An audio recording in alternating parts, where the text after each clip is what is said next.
te agradecer por esse momento de reflexão, momento de troca de opiniões, momento tão esclarecedor, Pai, que nós temos oportunidade aqui nesse dia.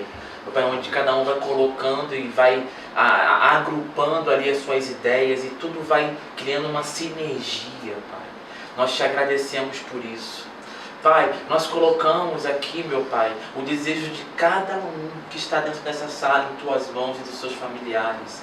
Pai, seja feita conforme a sua vontade. Nos dê sempre luz e entendimento, meu Pai, para que a gente possa entender as ciladas da nossa própria alma.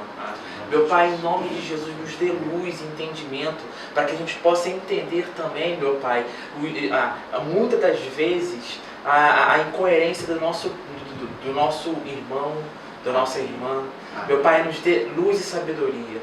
Nós entregamos também, Pai, esse momento, meu Pai, de leitura da palavra, onde nós vamos nos debruçar, continuar debruçando nas Escrituras.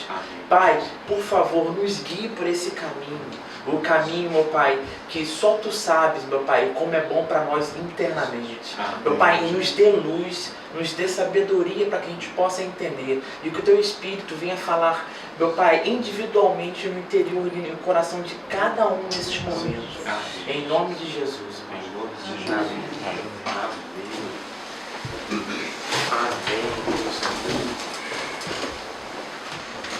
Tomando até como introdução, né, isso que nós estávamos acabando de falar sobre a assimilação dogmática das coisas e que eu fico impressionado, né, como se carece de entendimento e de palavra, principalmente dentro do contexto religioso. Na semana passada, inclusive, né, nós estamos sem ver chuva aí há um bom tempo. Né? Hoje vai. Hoje e amanhã. Hoje e amanhã. Amém. Porque pelo menos chovendo já me dispensa de molhar as minhas plantinhas do terraço. Quando eu vou molhar as do terraço domingo, hoje seria um dia, que eu geralmente vou à noite, meu irmão, porque o sol ele incinera, já às 9 da manhã, né? Então não dá para molhar nem de manhã, eu tenho que molhar à noite lá. E quando eu vou molhar à noite, tem um culto, que eu acho que aquele morro ali, eu não sei se é o da... Tem o da Mangueira, mas eu moro de frente para um que tem até a Policlínica Nelson Piquet. Piquet Carneiro. Nelson Piquet. Piquet Carneiro. Tem morro ali agora? Não sabia não. Não, tem um morro ali, só que aquele morro não tem comunidade. Só que lá para trás, se eu não me engano, é o da Formiga. Lá pro outro lado, entendeu? É macaco, né? É macaco. É isso que eu não estava lembrando, é o do macaco. E lá, olha, do jeito que vem o eco, eu acho que é de uma igreja lá. Aí eu tô lá em cima molhando as minhas plantas, eu tô ouvindo o culto. Aí vem a hora do louvor e daqui a pouco vem a oração. E a oração é aquela oração muito estereotipada, né? Senhor, porque aí nessa eu tô tentando assim, pô, até pra orar com o sujeito tá difícil. Aí eu, tô tentando traduzir para a parada. Eu falei, cara, tá difícil até para dizer um amém, que eu não sei o que está sendo dito. Tá muito nervoso. Aí o cara termina a oração, louvor. Aí daqui a pouco vem a mensagenzinha. Aí leu um versículo, eu não consegui captar qual era o versículo. Porque, irmãos, tá aqui na palavra. É isso, amém. Aí o pessoal deve ter dito amém. Então, papapá, vamos orar. Aí chamou a irmã para orar. Aí a irmã, porque assim, igualzinho o trejeito.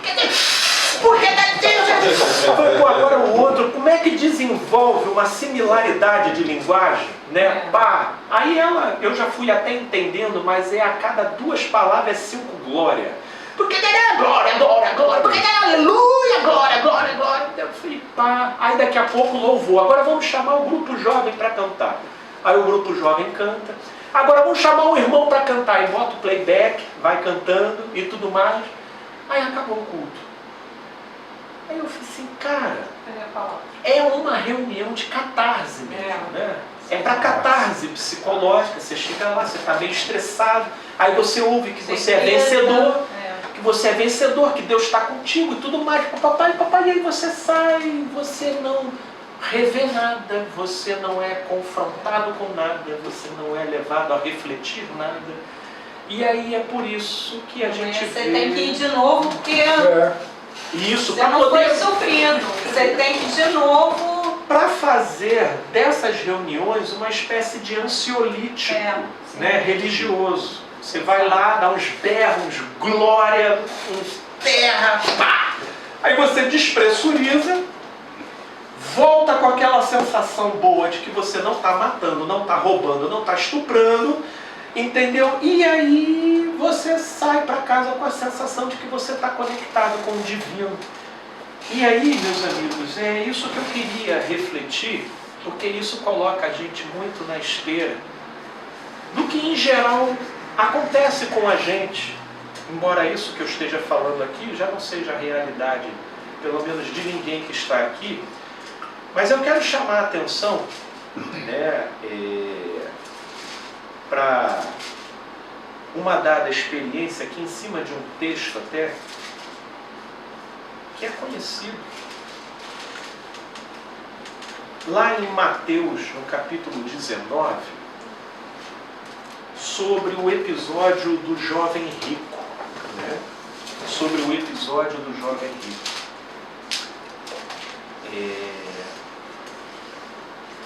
E aqui nós vamos... Mateus 19, nós vamos ler a partir do verso 16.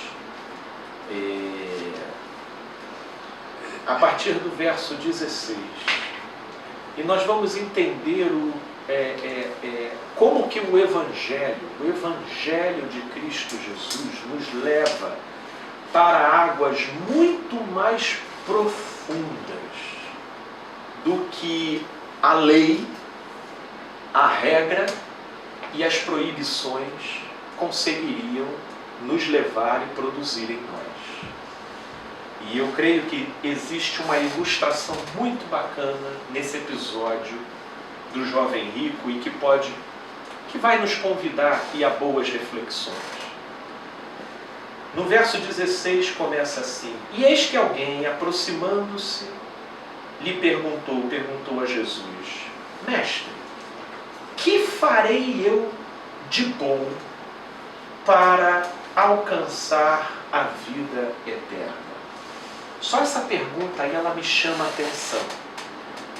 Mas vamos prosseguir. Respondeu-lhe Jesus: Por que me perguntas acerca do que é bom? Bom só existe um. Se quiseres, porém, entrar na vida, guarda os mandamentos. Guarda os mandamentos. Jesus devolveu para ele o repertório comum e geral daquilo que naquela época, via cultura religiosa, era estabelecido como sendo a proposta de vida. E ele perguntou para Jesus: Quais os mandamentos, mestre? Porque vai ver que tem um aí que eu esqueci. E aí respondeu Jesus: Não matarás, não adulterarás, não furtarás, não darás falso testemunho, honra teu pai e tua mãe e amarás o teu próximo como a ti mesmo. Cara, sinistro isso. Só isso daqui, meu irmão, a régua já foi lá. O sarrafo, meu irmão, já foi lá pra cima. Mas, cara, olha o que esse jovem surpreendentemente fala pra Jesus, meu. Porque o jovem falar isso para mim, ele vai me enganar fácil, meu amigo. Eu sou uma pessoa altamente relativa, por mais que você treine percepções, mas me enganar é mole. Mas o cara fez essa afirmação para Jesus. Disse-lhe, replicou-lhe o jovem: Tudo isso tenho observado. Tudo isso, o Senhor disse aí, eu tenho observado. O que me falta ainda? Putz, boa parte dos cidadãos de bem, né, do nosso país, se observa só metade disso aqui, o nosso país já era outro. Imagine observar isso daqui integralmente, cara. Mas o jovem virou para Jesus e disse: desde a minha juventude eu tenho observado isso aí, mas está faltando alguma coisa. Cara, o que falta na vida de um cara que observa isso tudo aqui? Aí Jesus entendeu a questão, porque Jesus, ele era daquele que ele sabe desde o início, mas ele evolui a coisa com a pessoa. Você lembra de Jesus lá no caminho de Emaús, com aqueles discípulos meio cabisbaixos? Eles se encontram com eles. Por que vocês estão assim, macambusos? Eles, pô, será que não se te dá os últimos acontecimentos que aconteceram em Jerusalém? Ele, não, quais acontecimentos? Jesus, ele é daquele, ele vai evoluindo com a pessoa, ali na interação. E aqui ele está evoluindo. E Jesus, ele já sacou a vibração do sujeito. Tanto que ele não interpela o sujeito. Você pratica isso tudo aqui que eu falei? Sabe, meu irmão? Não, Jesus, ele sabia o X da questão. Assim, não, mestre, desde cedo eu observo isso daí, assim... O que mais que tem? Né? O que falta ainda? E Jesus lhe disse: se queres ser perfeito, se você quer alcançar esse ajuste interno que está te incomodando e que pulsa em você como incômodo e como angústia, vai, vende tudo o que tens, dá aos pobres e terás um tesouro no céu. Depois vem e segue. Aí pegou lá no carnegão do furunco. Entendeu? Pegou lá. Por isso que esse jovem aqui, ele já nem frequentava a sinagoga. Por que ele vai frequentar a sinagoga? Porque eu não mato, eu não roubo, eu não estupro, eu honro meu pai e minha mãe. Que já chega um momento que as palavras que são dadas lá dentro já nem me estimulam. Porque assim, cara, essas regras aqui é para um nível mais animalizado de existência, que precisa desses cabrejos. Cara, isso daí eu já passei aqui, mas cara, eu não estou completo. E aí Jesus tocou no X da questão dele. Você quer tirar essa sensação de angústia? Vai lá, vende tudo o que tens e segue. A Universal, ela quis pegar esse texto e fazer doutrina em cima dele, né? Precarizou esse texto dizendo que só quem faz esse tipo de movimento cresce na vida, né, tal, aí vai trabalhando, a ideia da barganha, o que é uma adulteração horrorosa no sentido da coisa. Mas no versículo 22 diz: tendo, porém, o jovem ouvido esta palavra, retirou-se triste, por ser dono, ou achar que era, de muitas propriedades. Por que eu digo que ele achava que era, e de fato não era? Porque certamente ele morreu e ficou tudo aí. Mas ele se sentia dono de todas aquelas coisas, e esse era o X da questão. Né? Ele sofria de obesidade material. Né? E ele não queria abrir mão disso. E essa era a angústia, mesmo não matando, não roubando, não dando falso testemunho, e honrando pai e mãe, e amando o próximo. Olha que interessante. Ou respeitando o próximo, tratando o próximo com cordialidade. E aí Jesus, na sequência, eu não vou entrar aqui nessa questão, mas convido a vocês lerem posteriormente, ele vai falar sobre o perigo das riquezas. Eu convido a vocês lerem posteriormente, porque as riquezas esse problema específico do jovem deu ensejo para Jesus falar sobre as riquezas, que é um dos grandes pontos de engajo na subjetividade de um sujeito, para que ele possa ter uma experiência plena com a verdade da vida e, portanto, com o Evangelho. mas entendendo que a riqueza não é tão somente essa realidade, é por isso que eu quero focar aqui nesse episódio do jovem rico.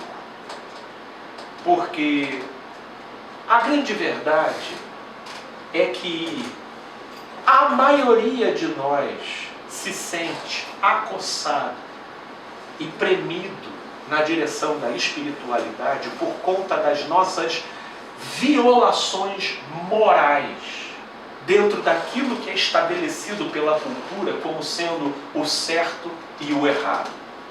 Não é por outra razão que Jesus dizia que meretrizes e publicanos vos precederão no reino dos céus. Porque, de fato, quem vive em constante estado de violação do que moralmente é considerado errado, essa pessoa já tem dentro de si o flagrante da condenação e da sentença, sendo muito mais sensível e suscetível ao chamado de arrependimento, ao convite do amor, ao acolhimento, que de uma certa forma permite ela uma harmonização com o sentimento acachapante da culpa. E então ela se entrega com mais facilidade. Agora, aqueles que perfazem de maneira perfeita todo o ideal comportamental de não matar, de não mentir, de não furtar, né? de respeitar o próximo, esses daí, o diferencial desse jovem aqui é o seguinte: ele ainda assim, com isso tudo, se sentia angustiado. Muito embora a maioria, se entendendo pretensamente conseguir corresponder ao crivo de todos esses sentimentos aqui, a maioria é levado por um sentimento de orgulho e de ufania, que leva ele a estabelecer uma relação comparativa de superioridade com o outro, e isso produz nele uma alienação, que anestesia ele em relação aos seus próprios pontos cegos e aos seus próprios pontos de sombra. Mas nesse sujeito aqui, nesse jovem, tinha uma sensibilidade. Uma sensibilidade diferenciada, onde mesmo praticando todas essas coisas aqui, ele entendia que não era o ponto. Que não era o ponto. Jesus fala aqui: não matarás, não adulterarás. Tem gente que não mata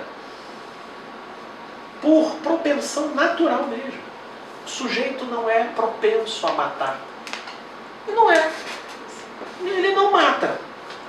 Né? Matar não é uma questão para ele, sabe assim? Tem gente que sim. Tem gente que tem uma propensão. Tem gente que tem que ficar lutando contra isso, entendeu? E de ele já chegar numa certa idade sem ter matado ninguém, foi um esforço. Porque, por incrível que pareça, são arquiteturas psicológicas e subjetivas diferentes. Mas tem gente que não. Tem gente, por exemplo, que adulterar também não é o X da questão. Não é. O X da questão não é essa. Né? Tá aí, tem até oportunidade aí, mas não vai. Isso não é o ponto. Isso não me dá grandes coceiras. Não fico, né, naquele momento, Deus, que tentação do capeta. Não tem, ele não tem essas coceiras assim. Nesse sentido, ele tem uma desenvoltura tranquila com isso, daí, dentro das propensões, né, que movem ele do lado de dentro. Não furtar é outro também. Por exemplo, tem gente aí, aqui, por exemplo, aqui certamente já tiveram pessoas assim. Eu, por exemplo, eu já tive a oportunidade de cometer um furto épico, cara. Um furto épico por causa da minha distração.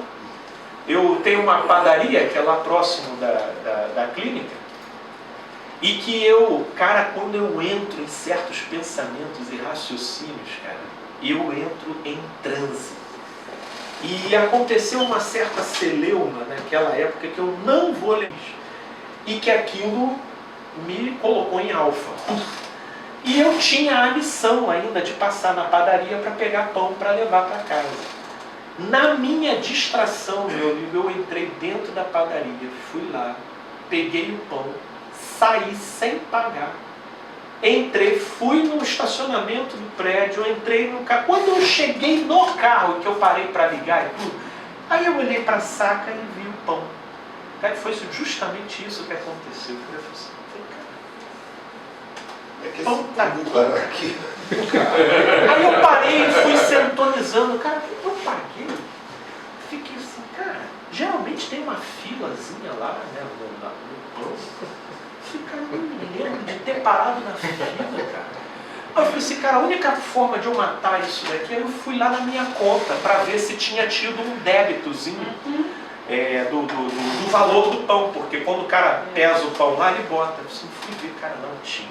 Eu falei, cara, que... Aí voltei, subi, fui lá na padaria, aí eu até falei assim, você acredita que eu saí daqui sem pagar o pão? Eu nem te vi, filho. Cara, ia ser épico. Se eu tivesse assim, cara, aquele pão, eu nem te vi assim passando. Se foi, querido, eu passei aqui distraído. E como eu devo ser uma figura conhecida ali, porque eu sempre estou indo ali, ninguém. Falei, oh, meu querido, passa aí, pô. Então tem gente que não tem problema com o negócio de furtar. Isso não é o X da questão, isso não te dá tesão nenhum. Isso é uma coisa simples do dia a dia que você resolve. Não darás falso testemunho. Já é um esforçozinho, né, que ele vai fazer, não dar falso testemunho.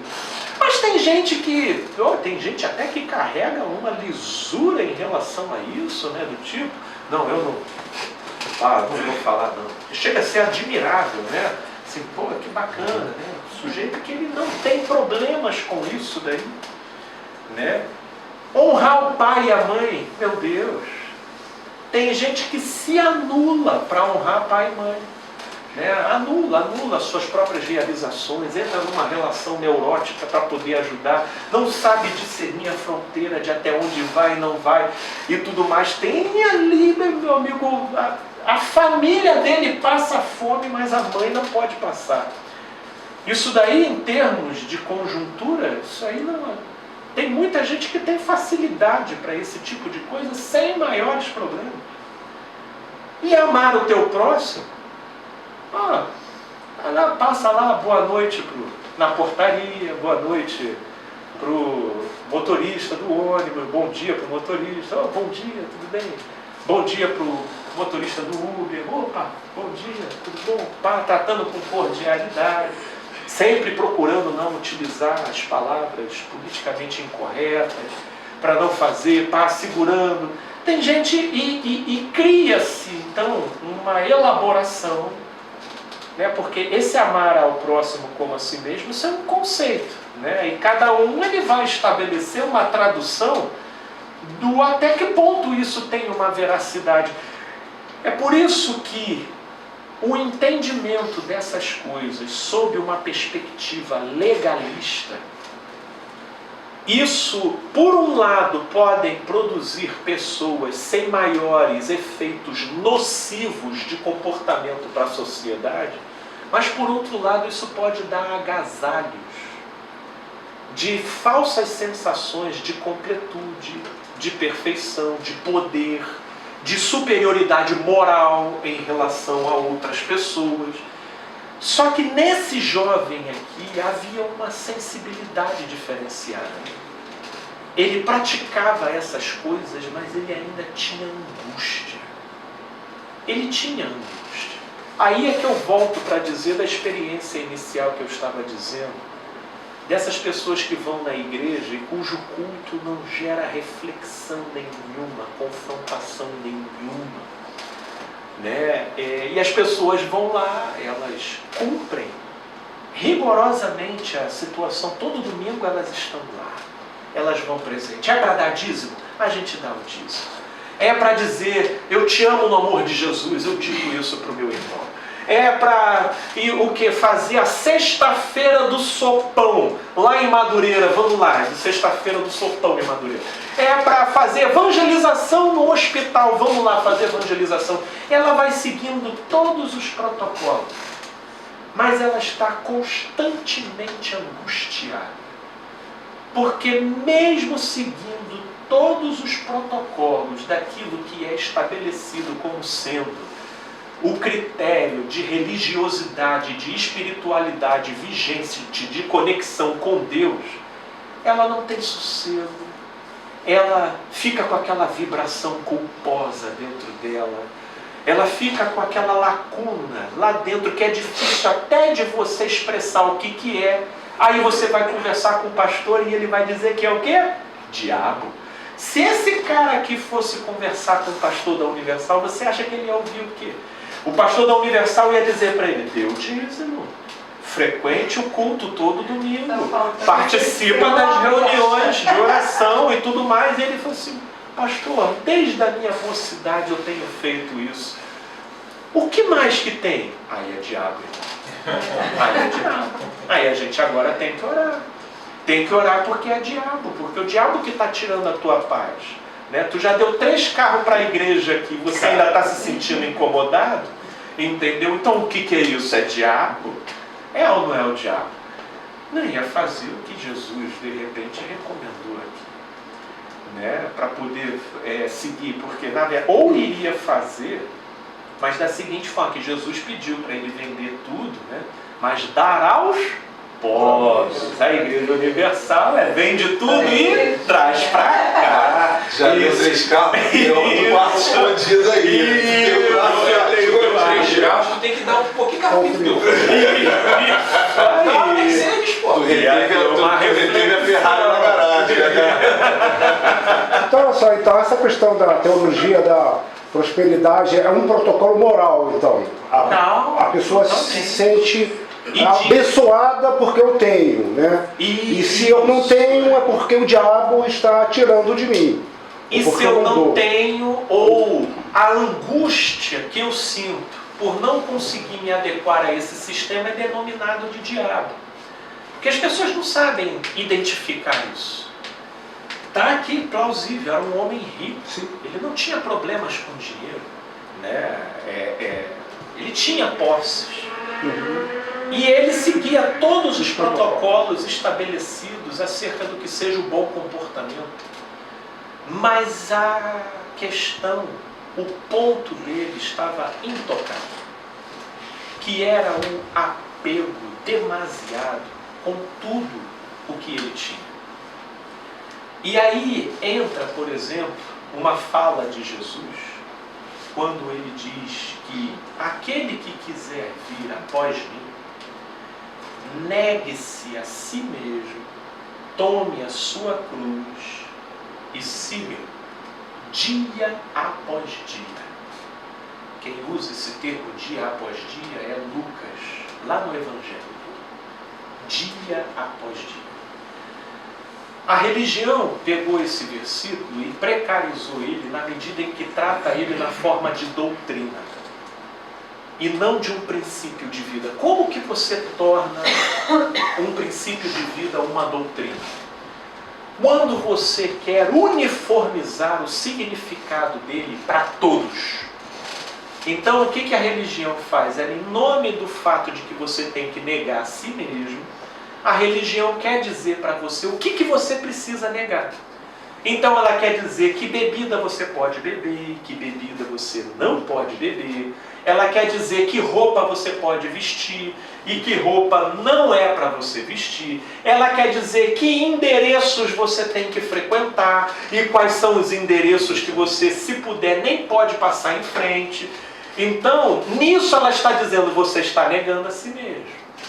Mas isso é uma deturpação do valor do princípio, porque aí você perguntaria, Felipe, como que essa recomendação funcionaria como um princípio para a gente? Ninguém pode negar a si mesmo sem primeiro conhecer em si mesmo aquilo que te mata. Ninguém pode negar a si mesmo sem primeiro conhecer em si aquilo que te mata. Sem essa conscientização, dependendo do que você negar em você mesmo, você vai estar se reprimindo, você vai estar se fazendo mal, você vai estar chamando o urubu de meu loiro, você vai estar causando uma série de transtornos dentro de si, cujo produto final pode ser uma compulsividade, pode ser um toque, pode ser um surto, pode ser as mais diversas manifestações psicológicas pelo modo inadequado em que você andou negando dentro de você prerrogativas que atendiam aos paladares da religião, do grupo que você estava envolvido, mas não tinha a menor relação de pertinência com a sua história, com a sua arquitetura mental, com a sua subjetividade. Aí é por isso que eu vejo uma série de pessoas com uma ufania danada, porque elas não matam, não roubam, não dão falso testemunho, são gente boa com as pessoas e elas acham que também. Cara, você está só na epiderme da coisa. Será que você já conheceu em você aquilo que em você te mata? Esse jovem aqui, o jovem rico, ele sofria de obesidade material. E ele não conseguia se desvencilhar dessas coisas, e essas coisas estabeleciam para ele a configuração de divindade. Tanto que ele tinha um zelo extraordinário para preservar e um medo irresistível da possibilidade de perder. Tudo isso é plenamente inferido nos versículos que sucedem, quando Jesus começa a falar acerca de riqueza e do modo como as pessoas se apegavam.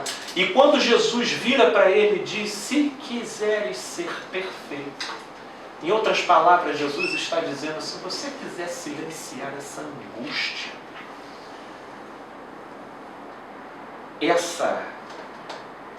esse desencontro, esse pulsar vazio, que não consegue ser alimentado pela estética comportamental da persona exterior e que cumpre aos paladares e às exigências dos observadores externos, se você quiser satisfazer essa demanda interna, então você vai ter que tocar no pus.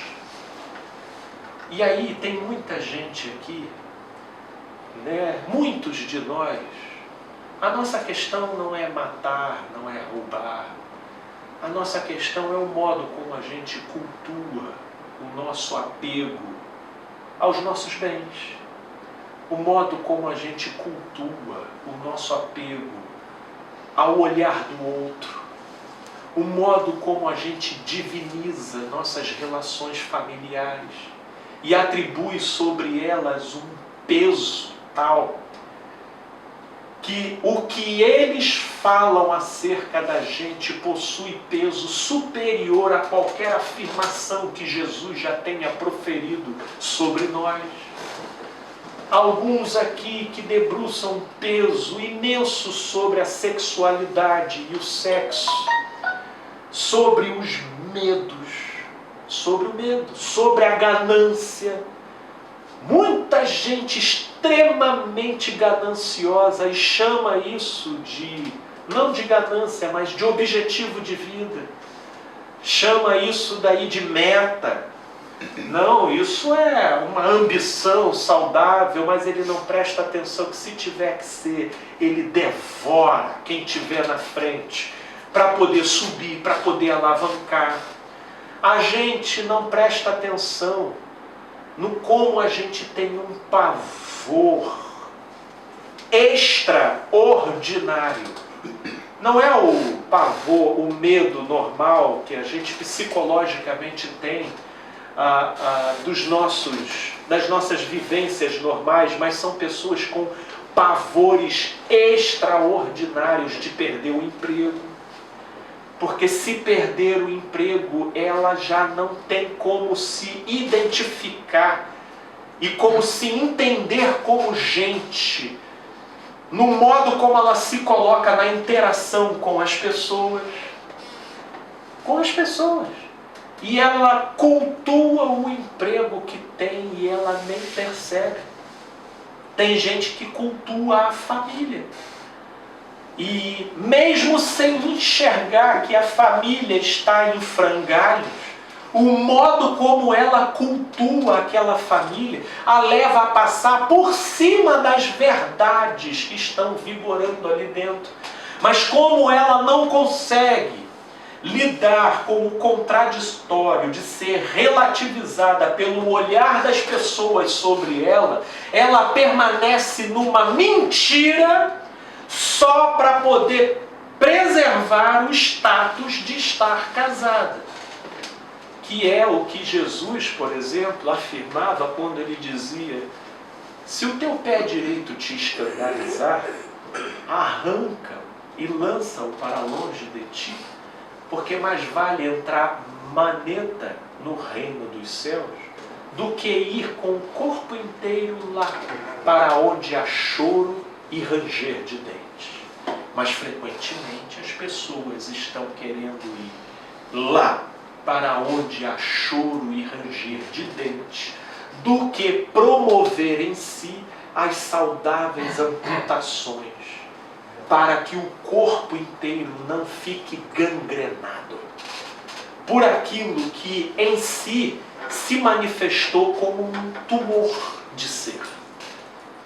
E que se expressa na forma de medo, que se expressa na forma de raiva, que se expressa na forma de ganâncias, e que passam desapercebidos pelos protocolos da lei. Da lei, o sujeito não está matando, o sujeito não está furtando, o sujeito não está dando falso testemunho.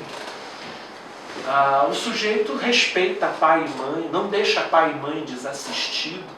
Ele, no geral, ele pode ser caracterizado como aquilo que se tornou, vamos dizer aí, um chavão de nomenclatura hoje em dia do cidadão de bem.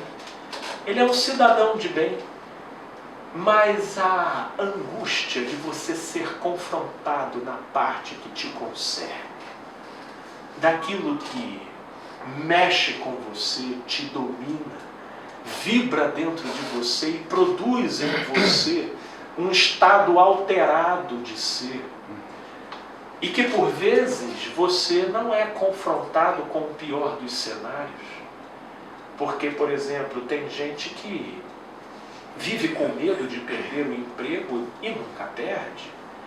Tem gente que vive uma mentira e mantém o status de ter uma família, mas nunca perde a família, porque os envolvidos parecem interagirem dentro do mesmo circuito.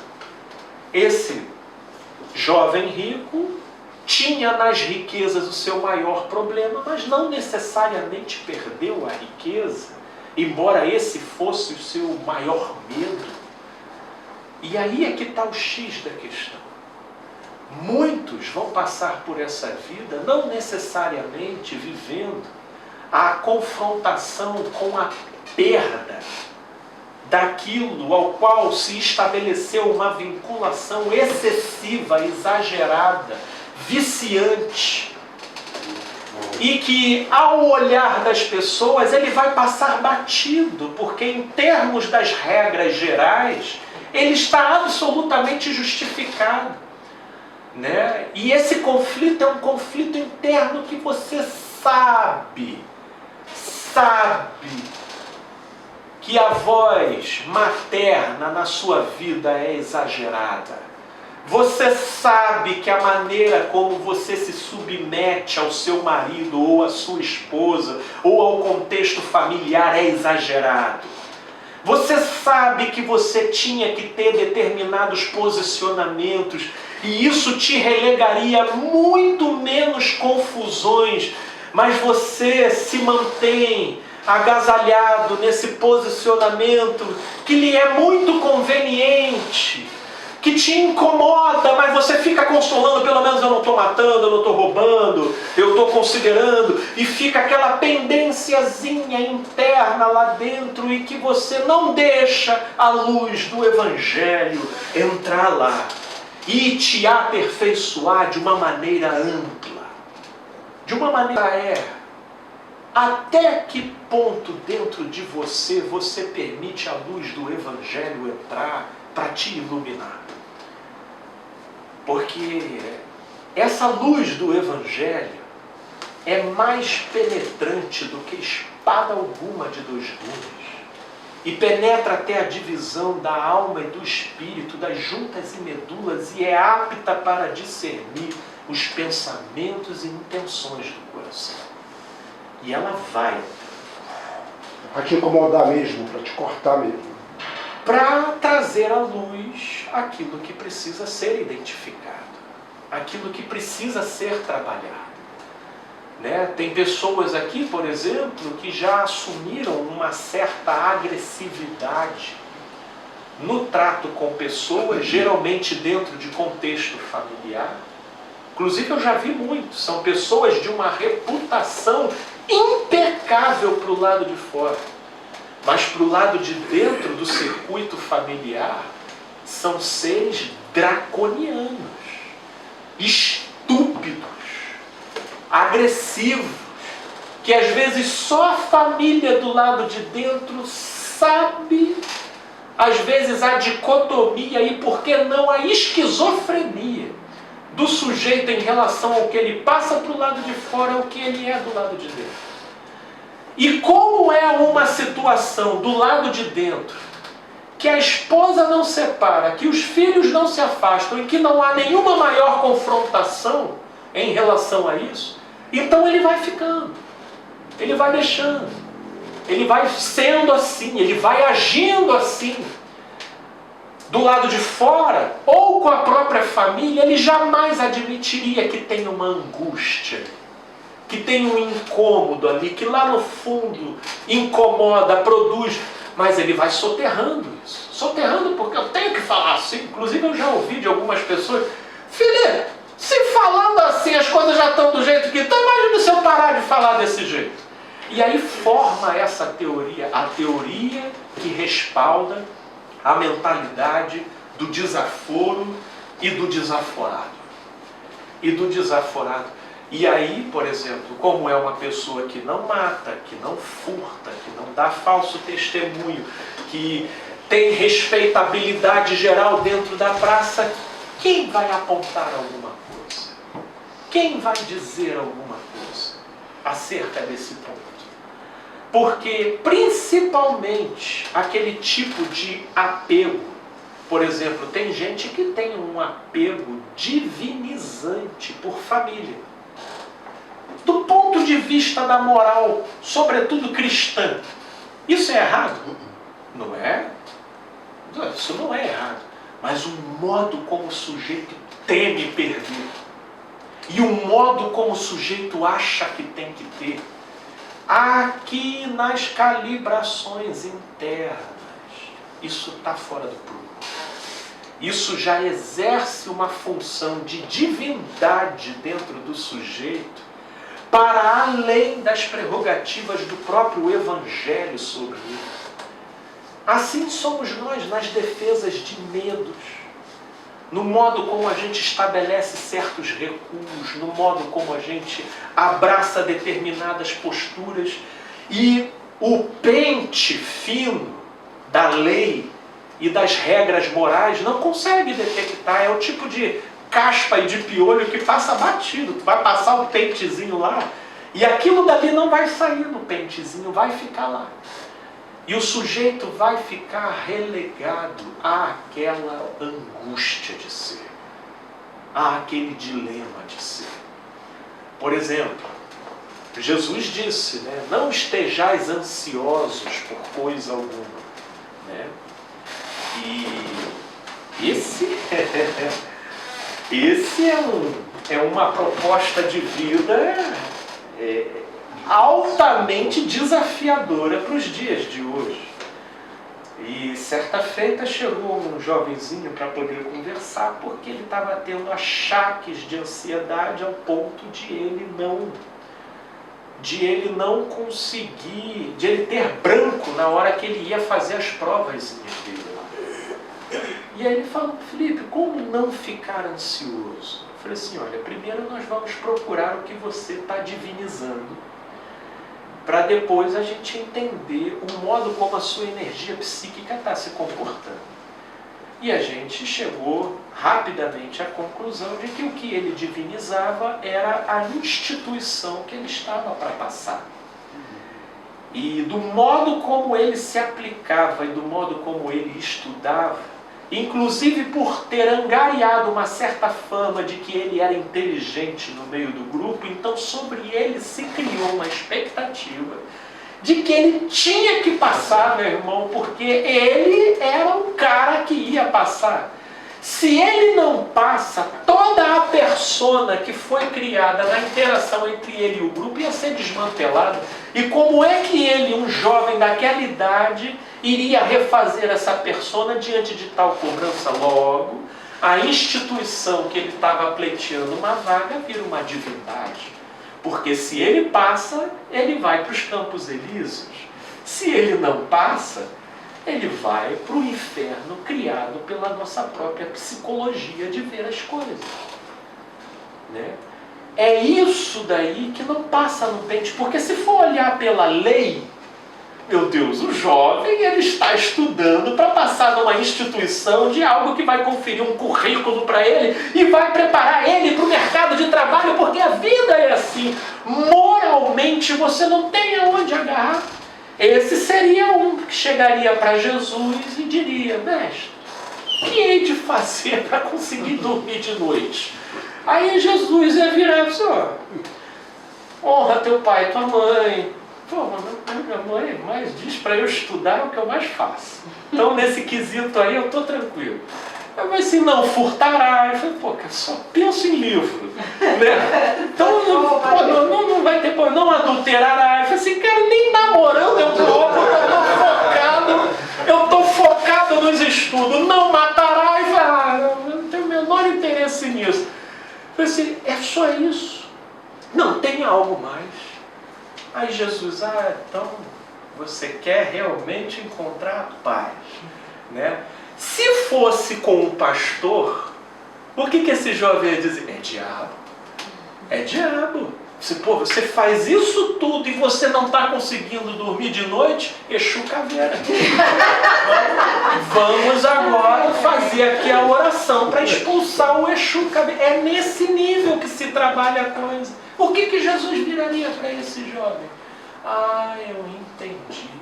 Então você faz o seguinte: diminui os seus estudos e entenda que você não precisa ser nada para ninguém além daquilo que eu te afirmo que você é. E vem e siga-me. E aquele jovem se virou triste porque ele gostava muito do modo como ele era aplaudido pelos amigos dele. Vocês entendem como é que funciona a coisa? Por isso que a lei, ela não vai ter entrada, ela não vai ter sutileza, ela não vai ter alcance para ir na nossa verdadeira questão. Daquilo que nos mata. E daquilo que, mesmo que diante do protocolo externo você seja uma pessoa moralmente irrepreensível, mas do lado de dentro você carrega lacunas daquilo que te conflita e você deixa estacionado lá. Porque afinal de contas, meio que ninguém me questiona isso. E até aqueles que caminham mais de perto e percebem.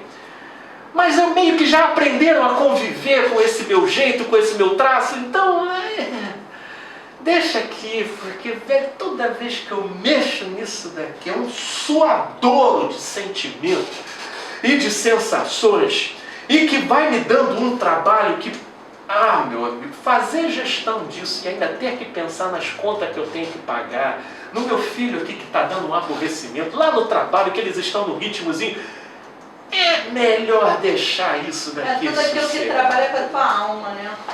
É tudo aquilo. E olha, cada um aqui sabe.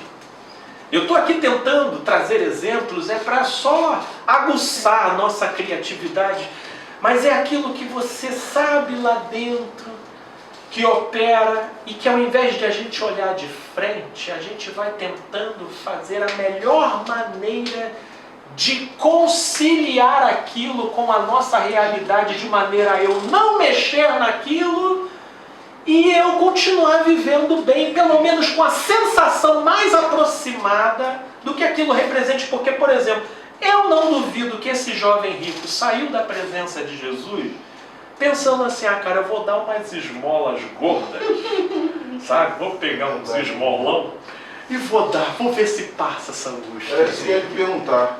Se cada um de nós mesmo, no fundo, sabe, ou só o Espírito Santo que vai te revelar esse tipo de coisa? As duas coisas, eu diria para você. As duas coisas. Porque é aquilo, né? A gente vai se desenvolvendo, chamando essas coisas de muitos nomes. Né? Até pelo nosso equívoco e pela nossa dificuldade de identificar esses processos. Poderia ser isso um espinho na carne? Eu diria que depende do modo como você vai encarar. Geralmente você tem um Porque se problema você maior tratar... nessa questão, que tem a ver com a sua alma. No caso do jovem de qualidade, eu não poderia dizer que é um espinho na carne dele.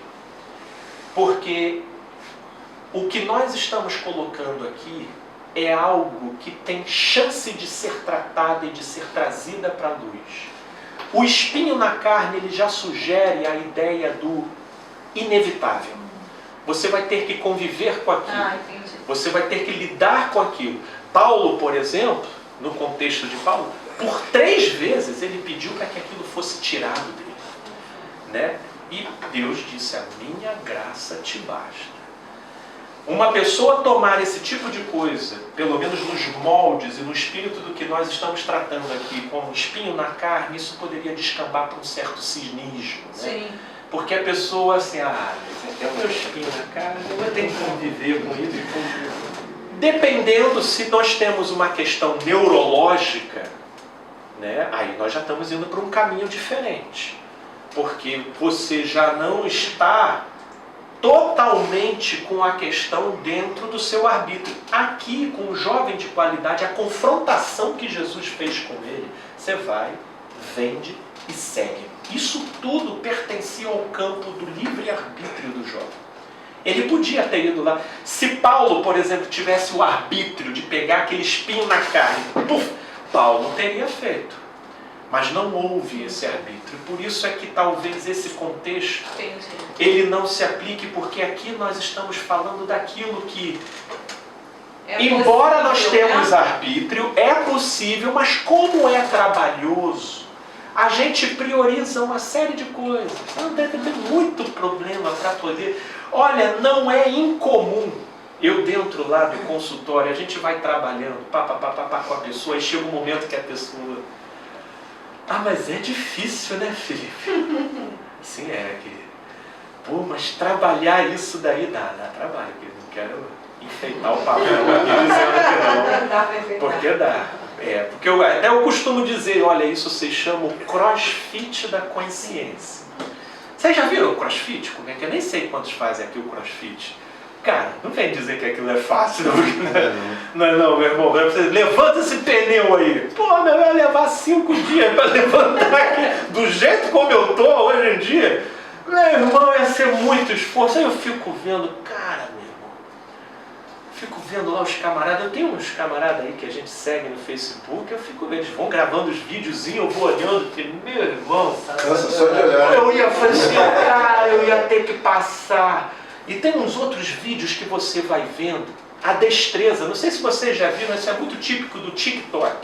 Do camarada pegar uma bolinha, ele taca a bolinha, bate aqui, cai dentro de um funilzinho lá na frente. Quanto tempo o cara passou treinando aquilo dali? Aquilo é fácil? Não é. Só pensa o seguinte, o que a gente faz para o lado de fora, é possível fazer para o lado de dentro. Só que do lado de fora, a gente ganha muito mais visibilidade nas nossas conquistas do que aquilo que a gente consegue do lado de dentro.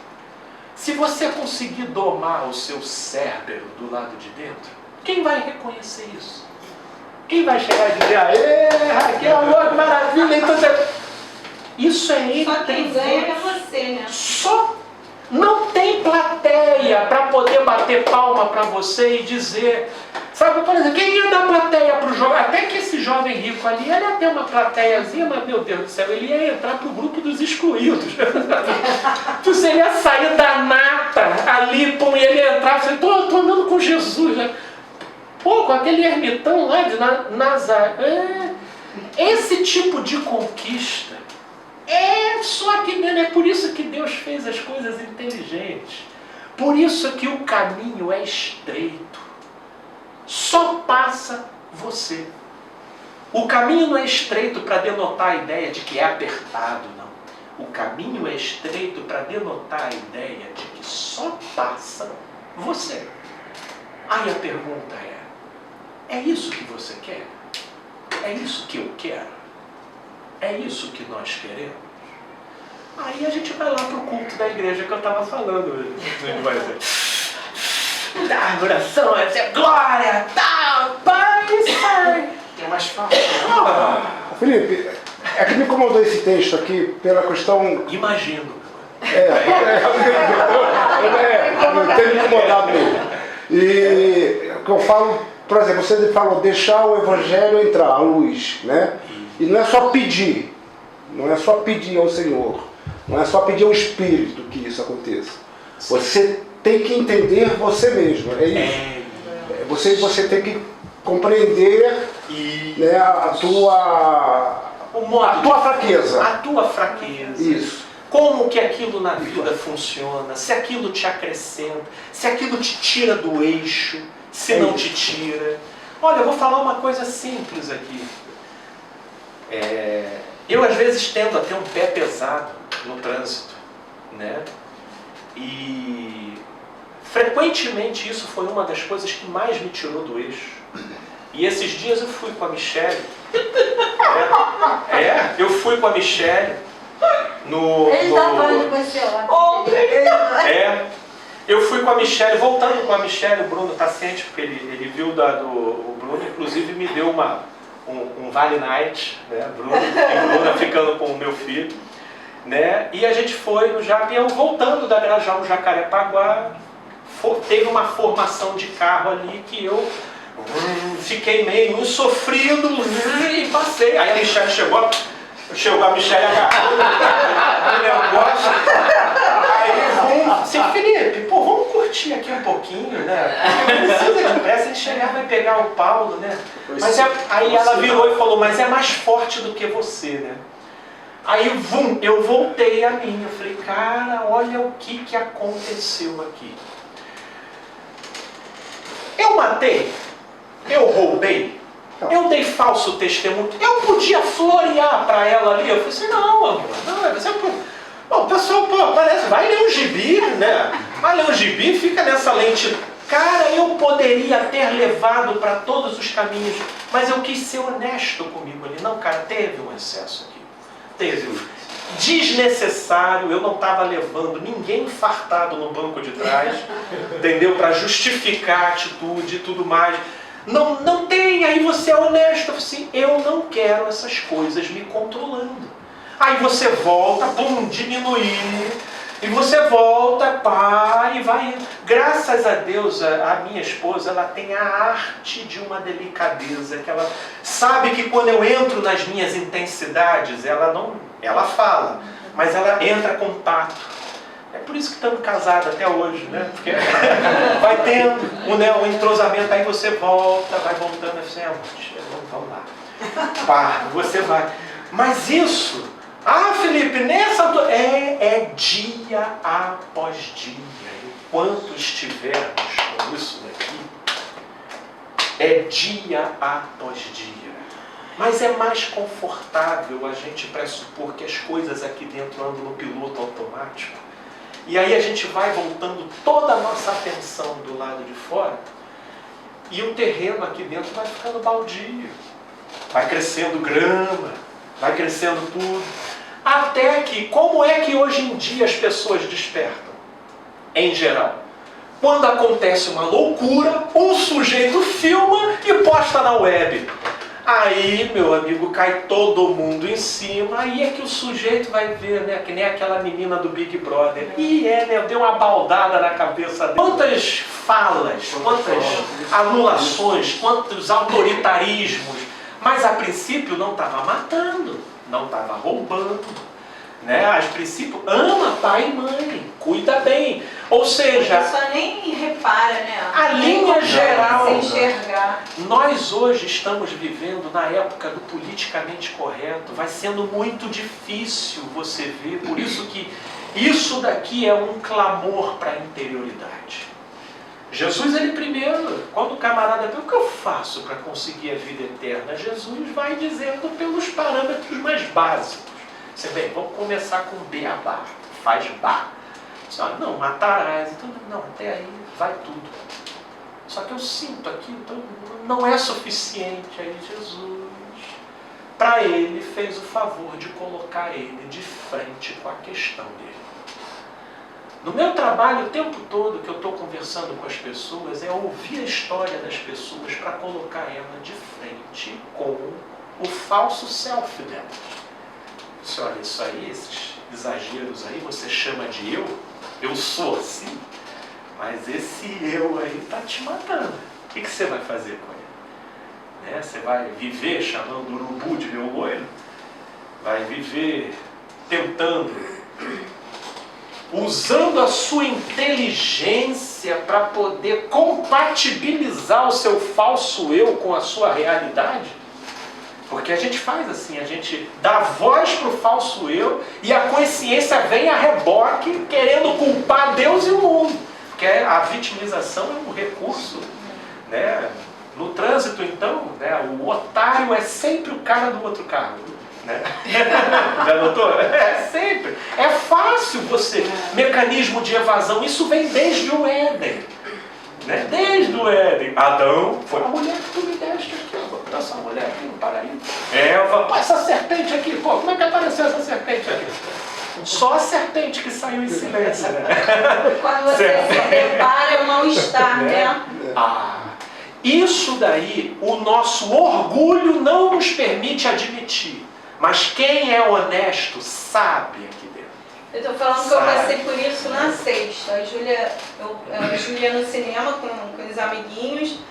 Aí, pô, não falou nada, se almoçou, como é que foi. Aí eu mandei uma mensagem, aí, Juju, tranquilo, almoçou, consegui ir no cinema.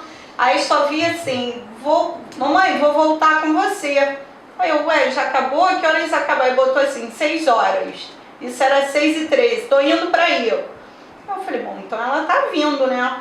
Cara, 6h40. Júlia, cadê você? E eu já nervosa, porque eu saio do trabalho, irmão, não me manda ficar ali esperando, não. Eu já quero sair. E nada.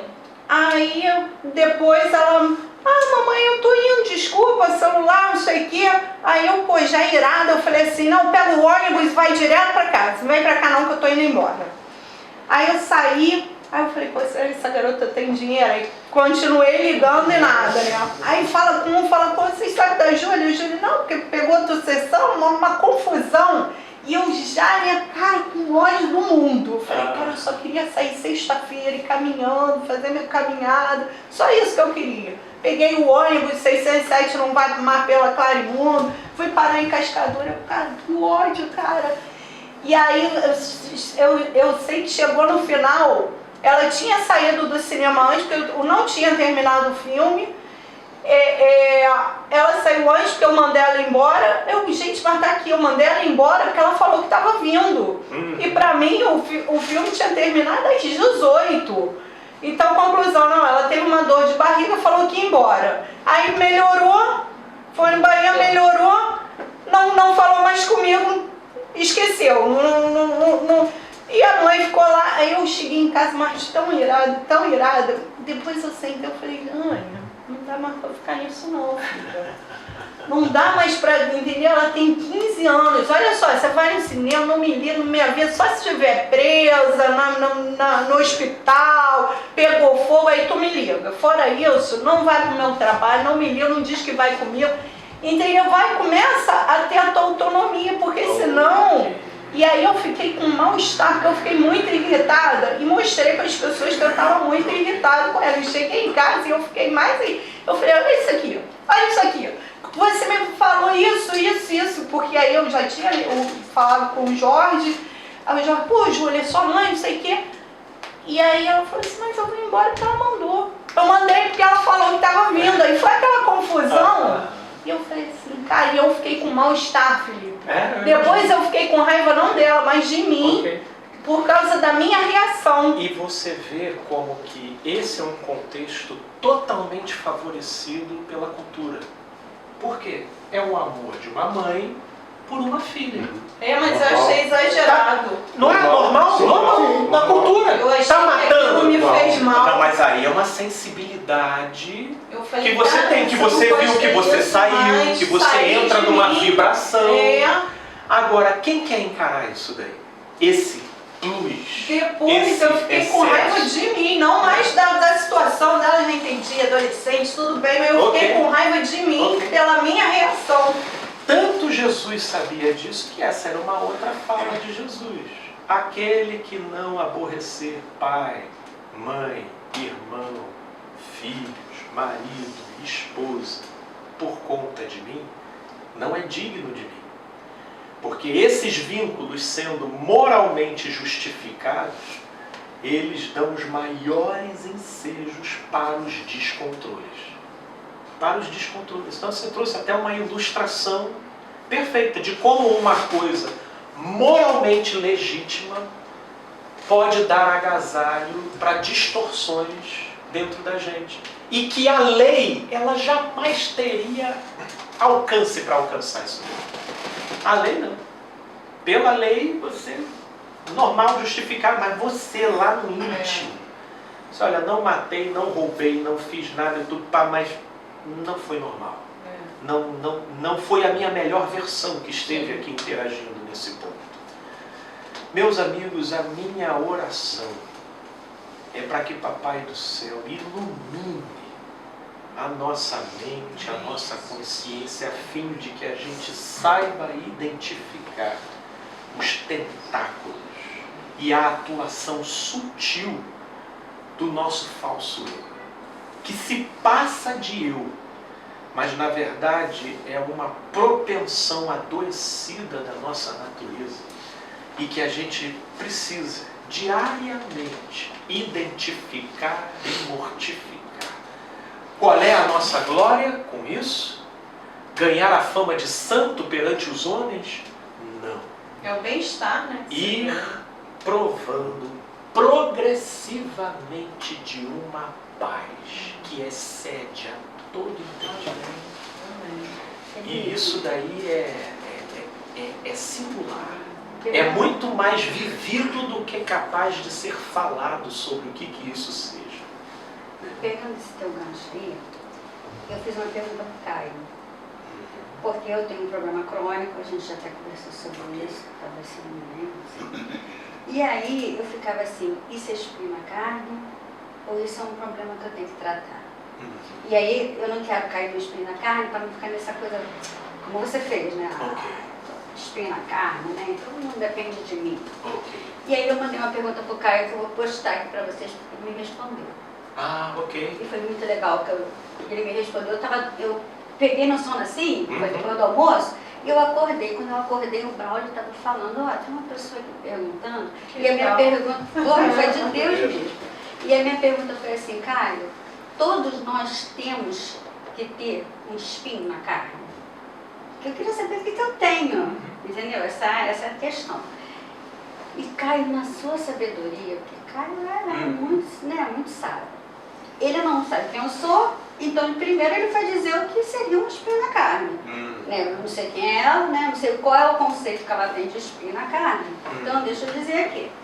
E aí eu não vou dar spoiler não, vou pôr Bota no grupo. Aí vocês vão ver o que ele respondeu.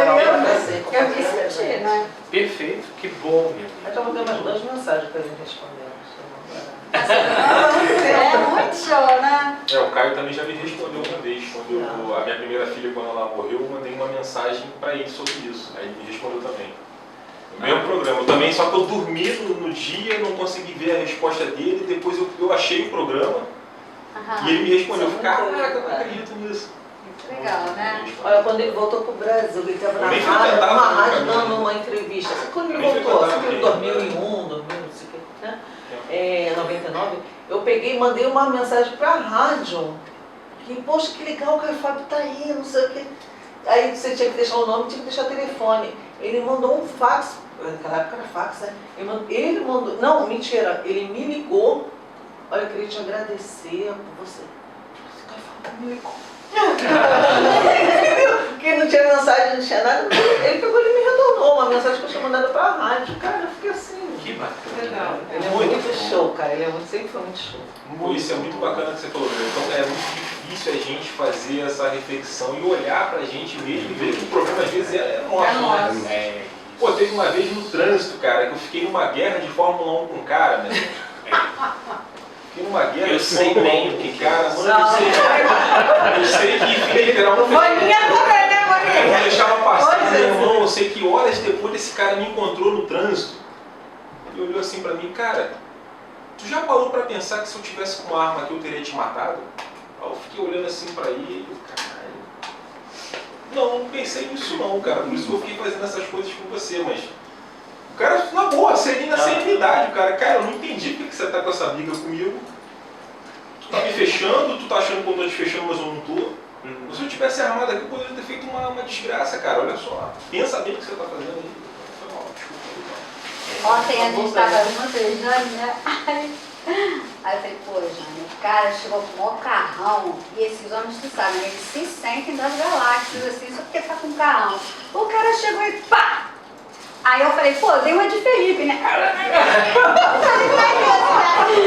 Vânia, é como se a gente incorporasse uma coisa. A gente incorporou, o cara fechou, o Felipe não deu, não fui cristã naquela hora, que eu peguei o carro, eu joguei, ele jogou, eu joguei, eu falei, tu não vai levar. Porque tu não abre, não liga, não faz assim, não pisca o farol. Que isso, gente? Não dedinha. Incorpora, eu fico, menina, muito louca. Poder da merda. Eu sei como é que é. Retardatário. Esse cara tá devagar, porque quer passar e o cara não deixa.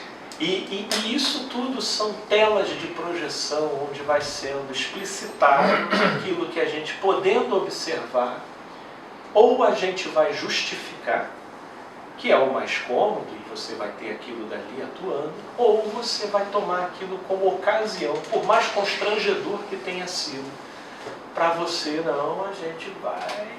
Vou cair com esse jacaré aí, meu irmão, pai, vai ter que sair um vivo dessa história. Que é o que Paulo dizia, já não vivo mais eu, mas Cristo vive em mim. E a vida que agora eu vivo na carne, eu a vivo pela fé. No Filho, por que pela fé? Porque é o que nós estamos pontuando aqui. As conquistas que você vai ter em relação a isso, por exemplo, o cara lá do outro carro, ele não ia sair do carro e ia dizer, nossa, que cristã! Como você parou o carro, que testemunho! Você me abençoou hoje. Não, não vai ser assim. Não é assim. Esse ganho é aqui dentro. E só aqui. Só que aqui dentro vai se formando um universo. Um universo. Não tem plateia. Não tem, mas não é porque não tem plateia que não tem ganho. Exato. O negócio é que a nossa alienação foi divinizar a plateia como sendo a maior glória que a gente pode adquirir nesse mundo. E fica só Jesus lá, tolinhos. A luz floresce, é isso? De fora para dentro? É de dentro para fora. Além disso, você se harmoniza com você num nível que fica até difícil de você expressar isso em palavras. É uma experiência de ser. Por isso que quando perguntavam para Jesus, Jesus ele diz lá em João, aquele que quiser conhecer acerca da doutrina, faça as coisas que eu vos mando. Porque tem certas coisas que para você conhecer, você tem que experimentar. Porque senão a gente vai aqui filosofar acerca da coisa e eu ainda vou diminuir a coisa em si. Porque é uma coisa que você só depreende depois, cara, é isso.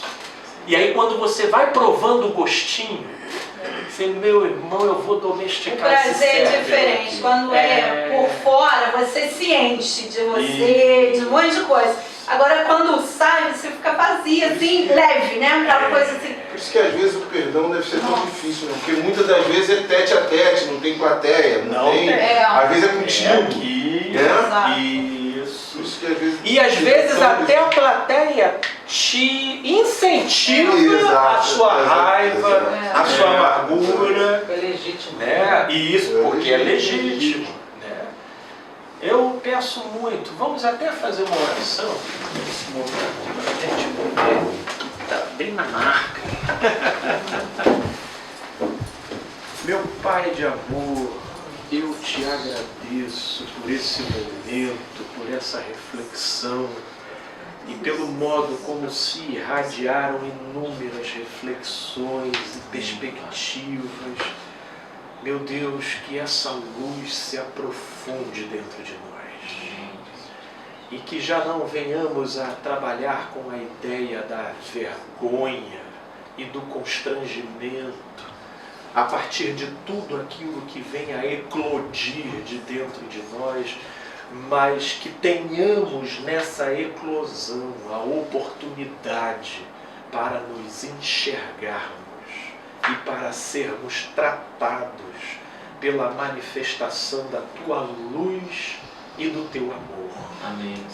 Sim, meu Deus, produza em cada um de nós a verdadeira ambição, que é a ambição de ser, conforme o Teu Filho amado, Cristo Jesus, conforme o Espírito do Evangelho, de modo a não sermos anestesiados por nenhuma comodidade e por nenhum reconhecimento ou plateia ou aplausos relativo à visibilidade externa das pessoas, mas que sejamos seduzidos pela Tua paz e pelo Teu amor.